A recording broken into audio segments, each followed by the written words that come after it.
JJP से जुड़ी हुई इस वक्त की बड़ी जानकारी तमाम दर्शकों को दे दी। विधानसभा चुनाव से पहले जेजेपी को एक बड़ा झटका लगा है।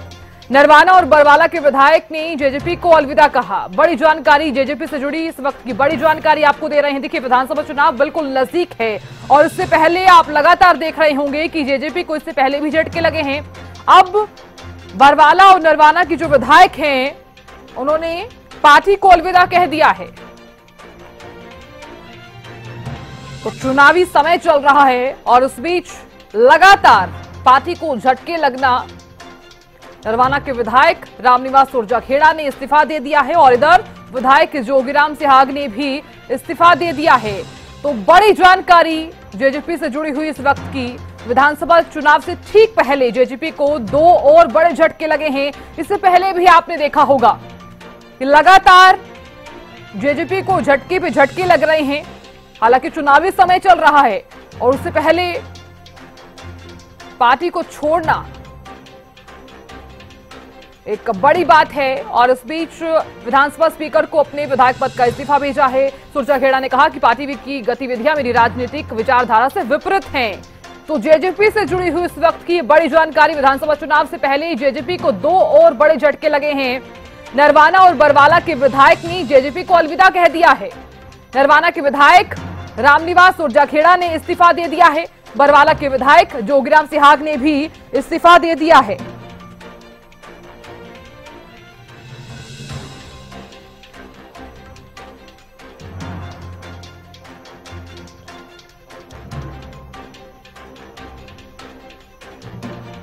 और खबर पर ज्यादा जानकारी लिए हुए मेरे सहयोगी और हमारे संवाददाता गुलशन जुड़ गए हैं। गुलशन, इस खबर को लेकर क्या जानकारी सामने आ रही है?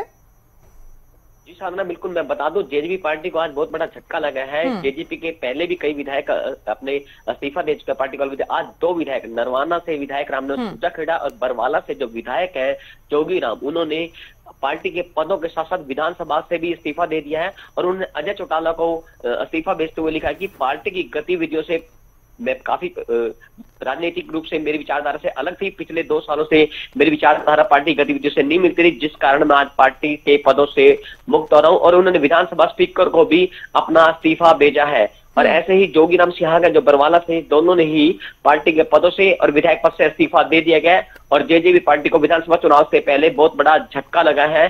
पिछली बार मैं बता दूं, जेजेपी पार्टी के 10 विधायक थे, जिसमें अजय चौटाला जी। ठीक है गुलशन, आप बने रहिए हमारे साथ। जेजेपी के प्रवक्ता अजय गुलिया साहब भी जुड़ गए हैं। अजय जी, बहुत बहुत स्वागत है। अजय जी, चुनावी समय चल रहा है और चुनाव से ठीक पहले आप देख रहे हैं कि जेजेपी को लगातार बड़े झटके लग रहे हैं। अब जोगीराम सिहाग और रामनिवास सुरजाखेड़ा ने पार्टी को छोड़ दिया है और इस्तीफा भेज दिया है। किस तरह से देख रहे हैं आप? नहीं, देखिए, मैं ऐसी समझता हूँ, ये तो औपचारिकता है। तो पार्टी को पहले ही छोड़ देते हैं। तो सभी को सर्वविदित था कि लोकसभा के चुनाव में जिस प्रकार से इन्होंने दूसरे दल के लिए काम किया, तो ये तो औपचारिकताएं थी। आज औपचारिकताएं पूरी होगी। और जो हरियाणा की राजनीति को समझता है या जो हरियाणा की राजनीति को बारीकी से पर नजर रखता है, वो इसकी जानता है कि हरियाणा प्रदेश के अंदर चुनावों के दौरान लोग बहुत से लोग अपना दल करते हैं। तो ये रूटीन की प्रक्रिया है। पिछली बार जब विधानसभा का चुनाव थे तो बहुत से लोगों ने आगे चुनाव के लिए आवेदन किया, इच्छा जताई और जननायक जनता पार्टी ने अपनी आस्था जताई। आज लोग छोड़ करके जा रहे हैं। मैं आपको बता देता हूँ, जैसे ही दूसरी पार्टी के टिकट अब बटने शुरू होंगे, ये देखना वहां से भी इस्तीफों की झड़ी लगेगी, लोग इधर से उधर जाएंगे। और हो सकता है कि जेजेपी में रह करके इनकी राजनीतिक जो इच्छाएं थी या इनको आगे लग रहा था कि आगे ये चुनाव नहीं लड़ पाएंगे, पार्टी टिकट नहीं देगी या क्या स्थिति रहेगी, तो ये सोच करके इन्होंने निर्णय लिया। लोकतंत्र में सब अपना निर्णय लेने के लिए स्वतंत्र है। ठीक है अजय जी, सवाल यहाँ पर ये भी उठता है क्योंकि देखिए चुनावी समय चल रहा है और तमाम पार्टियां एक्टिव मोड में भी नजर आ रही हैं। और इससे पहले भी आपने देखा होगा कि जेजेपी से जिस तरह से तमाम कार्यकर्ता चले गए और तमाम जितने भी विधायक हैं, हालांकि जिस तरह से आपने भी देखा होगा कि रामकरण काला ने भी कांग्रेस जिस तरह से ज्वाइन कर ली है। अब ऐसे में दो और बड़े झटके लगना और पार्टी की अभी फिलहाल स्थिति क्या रहेगी? पार्टी जननायक जनता पार्टी कार्यकर्ताओं की पार्टी है, नेताओं की पार्टी नहीं है। जब 2019 में नई पार्टी का गठन हुआ था तो भी हमारे पास कोई बड़े चेहरे नहीं थे। एक दूसरे चौटाला जी, डॉक्टर अजय चौटाला जी को छोड़ के तो कोई बड़ा नाम हमारे साथ नहीं था। लेकिन फिर भी हमारे कार्यकर्ताओं ने जिनको भी पार्टी ने टिकट दिया उनको विधायक बनाया ना, एक अनूप धानक जी को छोड़ दें तो 2019 में मौजूद में कोई विधायक नहीं, सभी को विधायक दुष्यंत चौटाला जी भी 2019 में विधायक नहीं थे, तो उनको भी पार्टी ने विधायक बनाया ना, पार्टी ने उनको टिकट दिया, सभी कार्यकर्ताओं ने उनके लिए काम किया। अब जिसको पार्टी टिकट देगी पार्टी उनको विधायक बनाने का काम करेगी, कार्यकर्ता उनको विधायक बनाने का काम करेंगे। ठीक है, लेकिन अजय गोलिया जी, क्योंकि जिस तरह से आपने देखा कि पार्टी की गतिविधियां जो है मेरी राजनीतिक विचारधारा से विपरीत रही हैं, ये जो बयान है वो रामनिवास सुरजाखेड़ा की तरफ से सामने आया है। तो नहीं, रामनिवास सुरजाखेड़ा जी क्या कहेंगे पार्टी छोड़ते? हाँ। नहीं, तो कोई तो कारण रहा होगा ना। नहीं, कोई दूसरे दलों में जाता है तो क्या कहता है कि सब संतुष्ट था, सब ठीक था। ठीक है, आप कह रहे हैं कि स्वतंत्र हैं, हर किसी को हक होता है, लेकिन इस तरह का बयान भी तो उनका सामने आया है ना, पार्टी में कोई तो कमी रही होगी। नहीं, अगर देखिए पार्टी में इस प्रकार की कोई कमी होती तो सभी जानते हैं। ये लोग जो हैं कार्यकर्ता जो हैं रुके हुए हैं, सिर्फ वो लोग गए हैं जिनको अपने राजनीतिक उनकी महत्वाकांक्षाएं हो सकता है यहाँ पूरी नहीं हो रही हो, दोबारा टिकट की चाह रख रही हो, उनके परफॉर्मेंस पर टिकट ना उनको लग रहा हो कि टिकट मिलेगा, तो इस प्रकार की बातें होती हैं। तो मेरा ये मानना देखिए, कोई भी साथी छोड़ करके जाता है पीड़ा होती है, कोई भी साथी को छोड़ करके जाता है तो पीड़ा होती है, लेकिन मैं पहले स्पष्ट कर चुका हूँ कि जननायक जनता पार्टी कार्यकर्ताओं की पार्टी है, नेताओं की पार्टी नहीं है। तो यहाँ जिसको भी पार्टी टिकट दे देगी कार्यकर्ता उसी को दोबारा से विधायक उसको विधायक चुन करके भेज देंगे। तो जननायक जनता पार्टी तो जिस प्रकार से ताऊ देवीलाल जी एक हरियाणा राजनीतिक रूप से एक नर्सरी थे ना, तो जननायक जनता पार्टी भी आज इस स्थिति में है। हम लोग तो नेता बनाते हैं, कार्यकर्ता पार्टी जिसको भी टिकट दे देगी कार्यकर्ता उसको विधायक बना देंगे। तो आप क्या कारण मानते हैं, क्योंकि आप भी देख रहे हैं लगातार पार्टी को जिस तरह से छोड़ना और तमाम कमियां होंगी तभी तो कोई ना कोई पार्टी छोड़ रहा है, और इससे पहले आपने देखा होगा कि रामकरण काला जिस तरह से कांग्रेस में शामिल हो गए, और भी आपके जितने विधायक हैं वो पार्टी से नाराज चल रहे हैं। नहीं देखिए, ये तो उदाहरण किस्म से ऐसे तो फिर सभी पार्टियों में कमियां हैं। कांग्रेस के कितने लोग छोड़ के गए, कांग्रेस के विधायक भी छोड़ के गए, और भारतीय जनता पार्टी। ठीक है, कांग्रेस की आप बात क्यों कर रहे हैं, आप अपनी पार्टी की बात कीजिए ना। मैं किसी की बात नहीं कर रहा, मैं सिर्फ ये बता रहा हूँ कि मौजूदा विधायक छोड़ करके कांग्रेस के भी गए, मौजूदा सांसद छोड़ करके भारतीय जनता पार्टी के भी गए, तो सभी लोग कहीं ना कहीं अपने राजनीतिक भविष्य को सोचते हैं। ये सोचते हैं कि हो सकता है यहाँ उनको टिकट ना मिले या दूसरे राजनीतिक दल में मेरा भविष्य ठीक और ज्यादा मेरे को बड़ा पद मिल सकता है। तो ये सोच लोगों की रहती होगी, क्या सोच है वो तो जो छोड़ करके गए हैं वही बता सकते हैं। लेकिन मैं एक चीज मानता हूँ कि जिस प्रकार का लोकतंत्र जननायक जनता पार्टी में है, जिस प्रकार से प्रत्येक कार्यकर्ता की पहुंच जननायक जनता पार्टी में होती, मैं नहीं समझता कोई वो राजनीतिक दल है जहाँ कार्यकर्ता को इतना मान सम्मान मिलता हो। मेरा ये मानना है कम से कम। ठीक है अजय जी, बहुत बहुत शुक्रिया जुड़ने के लिए और बातचीत करने के लिए और अपना वक्त देने के लिए। तो देखिए, चुनाव से ठीक पहले जोगीराम सिहाग और रामनिवास सुरजाखेड़ा जेजेपी को अलविदा कह दिया है। हालांकि कल भी जिस तरह से आपने देखा कि रामकरण काला ने कांग्रेस ज्वाइन की है, तो ऐसे में चुनावी समय चल रहा है और इस बीच जननायक जनता पार्टी को जिस तरह से लगातार झटके लग रहे हैं, और इस बीच नरवाना और बरवाला के जो विधायक हैं इन्होंने जननायक जनता पार्टी को अलविदा कह दिया है। नरवाना के जो विधायक है रामनिवास सुरजाखेड़ा ने इस्तीफा दे दिया है और बरवाला के विधायक जोगीराम ने भी इस्तीफा दे दिया है। इससे पहले भी आपने देखा होगा कि पार्टी को लगातार झटके लग रहे थे। ममता कटारिया ने भी जिस तरह से इस्तीफा भेजा था, पार्टी को छोड़ दिया है, और सुरजाखेड़ा का ये बयान भी सामने आया कि पार्टी की गतिविधियां मेरी राजनीतिक विचारधारा से विपरीत हैं। गुलशन मेरे सहयोगी लगातार बने हुए हैं, उनसे भी जान लेते हैं। गुलशन, देखिए, हम इसी विषय पर बात कर रहे थे क्योंकि जननायक जनता पार्टी को लगातार झटके लग रहे हैं। हमने पहले भी देखा, पिछले महीने भी जिस तरह से देखिए पार्टी को जो जितने भी कार्यकर्ता हैं वो पार्टी को बार बार छोड़ रहे हैं। क्या कमी रही होगी और जो महत्वाकांक्षाएं हैं, हालांकि जिस तरह से मैं अजय गोलिया साहब से भी बात कर रही थी, उन्होंने कहा कि शायद इन्हें मान सम्मान नहीं मिला होगा। जी साधना, बिल्कुल उनका साफ तौर पर कहना है कि जनता ने उन्हें विधायक बनाकर भेजा था, तो जब जनता के विकास कार्य नहीं होंगे तो वो जनता के बीच दोबारा कैसे जाएंगे। अब चुनाव का समय फिर आ गया है। उन्होंने जो चुनाव के समय जनता से वायदे किए थे कि अपने अपने हल्के का विकास कार्य करवाएंगे, लेकिन डिप्टी सीएम दुष्यंत चौटाला, तत्कालीन पूर्व मुख्यमंत्री दुष्यंत चौटाला ने तत्कालीन समय में अपने विकास कार्य नहीं करवाए। उन्होंने कहा कि अगर उनके विधानसभा क्षेत्र के अंदर विकास कार्य होते तो उन्हें आज यह नौबत न आती। उन्होंने साफ तौर पर कहा कि उनके भेदभाव किया जाता था और उनकी कोई सुनवाई नहीं की जाती थी, जबकि वो जेजेपी पार्टी के विधायक थे। और उन्होंने साफ तौर पर कहा कि उनके तत्कालीन जो मुख्यमंत्री थे मनोहर लाल जी, उनके काफी नजदीक थे। जब विकास कार्य की फाइल थी उनके पास पहुंच जाती, उनसे कार्य करवाए जाते थे, जबकि तत्कालीन उप मुख्यमंत्री दुष्यंत चौटाला उनके विकास कार्य नहीं करा, जिससे वो काफी नाराज चल रहे थे। पिछले 2 साल से इस तरह की स्थिति बनी हुई थी। आज उन्होंने मजबूरीवश यह निर्णय लिया है कि दोनों नेताओं ने आज पार्टी से इस्तीफा दे दिया है।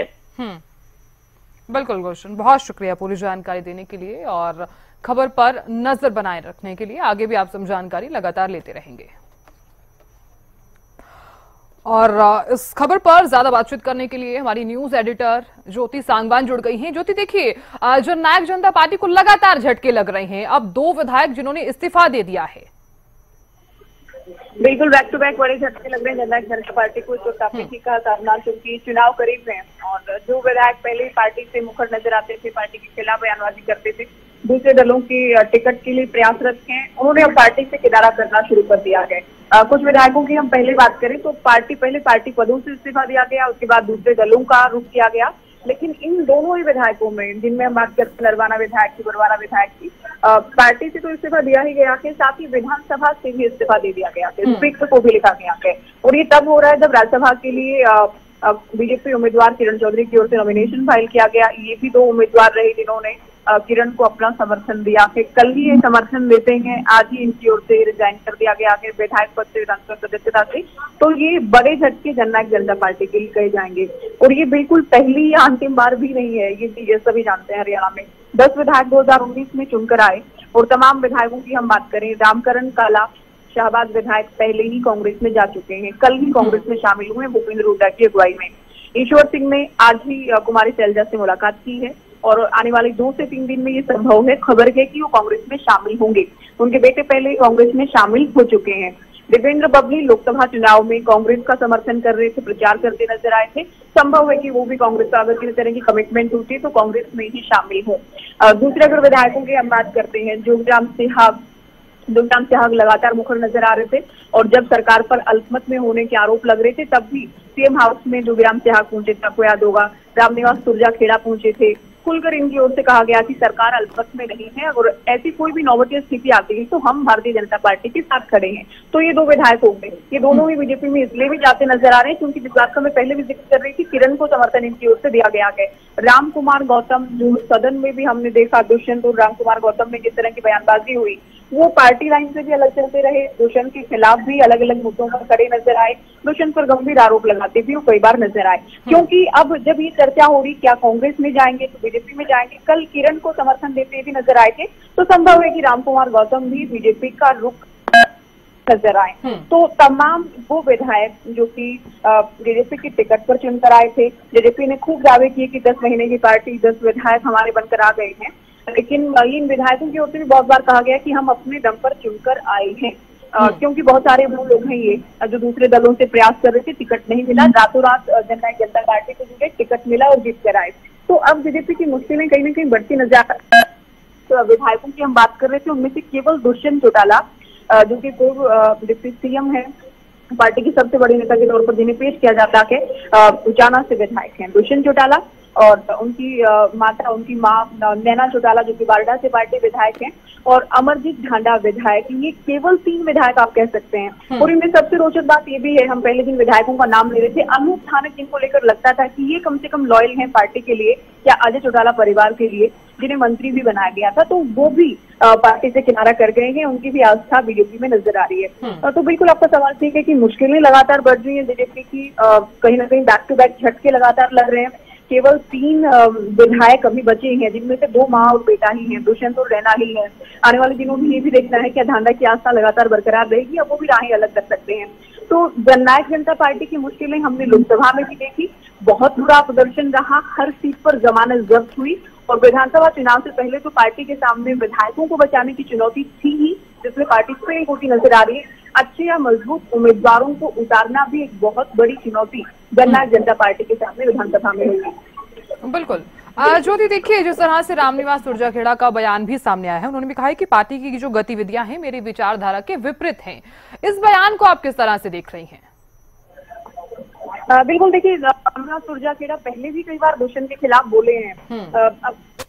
व्यवहार को लेकर भी, अपने दलित होने को लेकर भी उन्होंने कई बार बातें कही, नरवाना के विकास को लेकर भी वो आरोप लगाते रहे दूषण जुटाने पर। कुछ स्थानीय लोगों को कोई भी विधायक अपनी पार्टी में अमूमन लोगों को शामिल करवाता है, इन्होंने बीजेपी में शामिल करवाया। उस वक्त भी सवाल उठ रहे थे कि ये कहीं ना कहीं संभव है कि आने वाले दिनों में भारतीय जनता पार्टी में जाते नजर आए। और इसलिए भी जल्दी हो रहा है क्योंकि चुनाव हरियाणा में समय से पहले हो रहे हैं। तो जो अलग अलग पार्टी की टिकटों के लिए जो लोग प्रयास कर रहे थे, लॉबिंग कर रहे थे, वो अपना अपना ठिकाना ढूंढ रहे हैं। तो कुल मिलाकर 10 में से 3 विधायक अभी हैं। हालांकि रामकुमार गौतम की बात करें, उन्होंने इस्तीफा नहीं दिया है, लेकिन वो तो शुरुआत से ही दुष्यंत या जेजेपी से अलग ही नजर आते थे और अब राज्यसभा में बीजेपी का समर्थन किया गया है।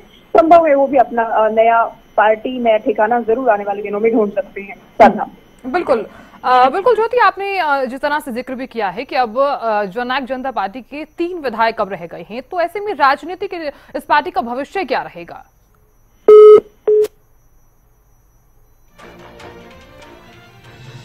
तो देखिए, आपको बताएंगे कि विधानसभा चुनाव से ठीक पहले जननायक जनता पार्टी को 2 और बड़े झटके लगे।